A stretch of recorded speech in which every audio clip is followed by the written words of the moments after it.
ஆனால் கண்ணீர் வடித்து நிற்கிற தேவை உடையவர்களுக்காக, பிற உயிர்களுக்காக கொஞ்சம் மனம் உருகி கசிந்து அவர்களுக்கு ஏதோ ஒரு விதத்தில் பயன் தர வேண்டும் அப்படிங்கிற எண்ணம் வருவது அது ஒரு சாதனை தான்.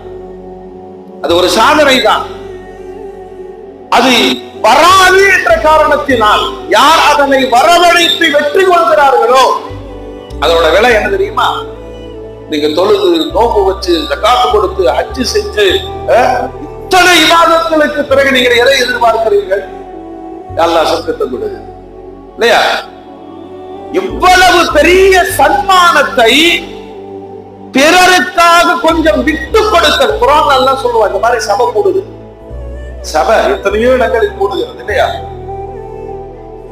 வர்ற ஒருவருக்கு இடம் விட்டு கொடுப்பதினால் உங்கள் வாழ்க்கையில் விசாலம் கிடைக்கும்.